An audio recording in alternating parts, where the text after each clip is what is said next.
Hey everyone, it's Argonath with another video. I came across this article, I can't believe I missed this one. So, an Australian deportee inflicts domestic terrorism on his partner. So, if you're not from New Zealand, an Australian deportee is someone who's been deported from Australia back to New Zealand because they've been convicted of crimes. And I think if you've been convicted and spent a certain number of years in jail, I think it might be 2 years or 1 year or 2 years or something, then when you get out you'll be deported back to the country that you came from if you don't have citizenship. It might possibly, even if you do have citizenship, I can't remember exactly what it is, but anyway, this person obviously has been in jail over in Australia, was deported back to New Zealand, and now he's been convicted of domestic terrorism on his partner, or his girlfriend I assume. So let's have a read. So an Australian deportee has appeared in court after inflicting a sustained piece of domestic terrorism on his partner.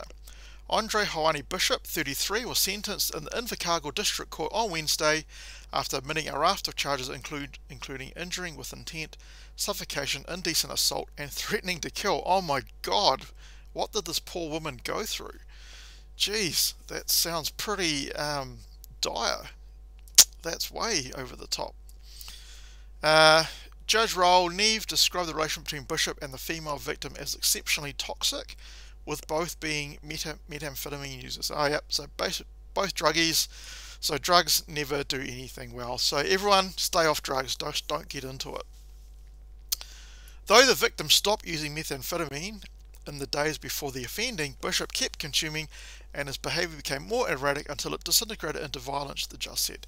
What's the bet that they try and use this as an excuse?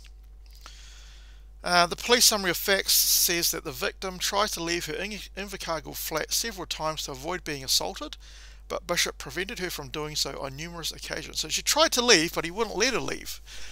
During the 3-day ordeal, what the F?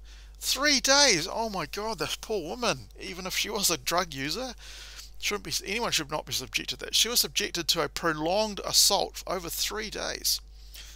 Get this, his offending included punching her in the face, holding knives to her head, hitting her repeatedly in the face with pillows and cushions. Now, I don't know if you've ever been hit in the face with a pillow or cushion, but those things can be quite a hard hit to the face, so it's not some lovey-dovey thing. Holding his foot on her throat and holding her face down on the bed so she was unable to breathe. Oh my god, this is just like a step below murder or manslaughter. What the F?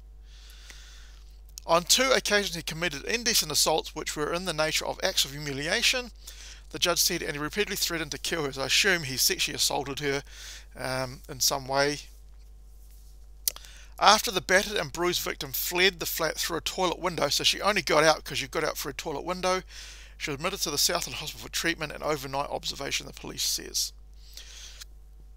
This was a sustained piece of domestic terrorism and it's difficult to describe it in any other fashion. So here's the crap person here. Bishop had a background of unhappiness, abuse and disadvantage from a fairly young age. It was not a stretch to draw a direct line between those matters earlier in his life and his offending. So it doesn't matter what your circumstances are in your life. If you're at a disadvantage, poor you, right? You can't, you're never going to make anything of yourself is basically what they're trying to say, right? So if you have any form of disadvantage, there's no way you're going to be able to be successful, which is total complete crap. He also suffered the trauma and disruption of deportation from Australia and separation from his family, including his daughter. Oh, poor you. So maybe you shouldn't have done any crimes in Australia then if you wanted to stay with your daughter, right? All you people in Australia, if you don't want to get deported, then don't do any crime. It's pretty simple. Get out, find a job. Okay, even with COVID these days, people are still working, right? So sort your shit out. I don't think that this is something that should be overlooked and is a real blot on your life, which is not going to be remedied in the short term, giving you a separation from your right. Right, the judge is just making excuses for this person. Right, don't make excuses for this person.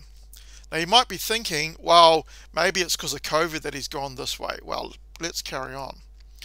Given Bishop had already served 11 months in custody ahead of his sentencing, he was sentenced to 2 years of intensive supervision. So that is not custody. Intensive supervision is you're out in the community and you're being supervised. So you have to check in every now and then. People have to check in on you. So basically, let's go back to what this person endured, right? Just remember yourself what she endured. Punching her in the face, holding knives to her head, hitting her face with pillows and cushions, holding his foot on her throat and holding her face down on the bed so she was unable to breathe, indecent assaults, and threatening to kill her.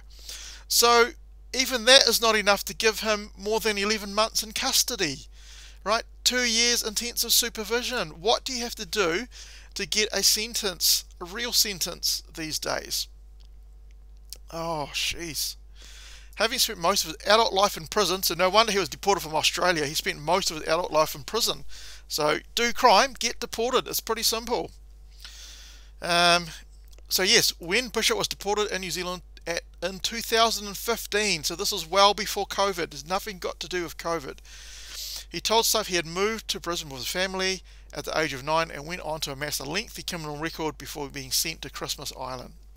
Well, you made your bed, you need to lie in it, right? Don't go around beating defenseless people, you piece of crap person. He wanted to get the message out that Kiwi citizens with criminal backgrounds who were deported from Australia to New Zealand were not receiving sufficient support. We don't owe you anything, mate. You shouldn't have done the things that you did to get deported from Australia. It all comes back to you. Don't expect other people to help you out. Go out in New Zealand, find a friggin' job. You came in 2015, right? The economy was going really well. You could have got a job. Probably got caught up in gangs and stuff. Oh, this is great what he says. I am a kind-hearted person, but I guess anyone who is backed into a corner will resort to whatever it takes. But Invercargill is safe. What a piece of crap.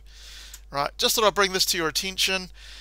No wonder Australia are deporting their criminals back to where they came from. I am in full support of what Australia is doing, even though they're getting sent back to New Zealand.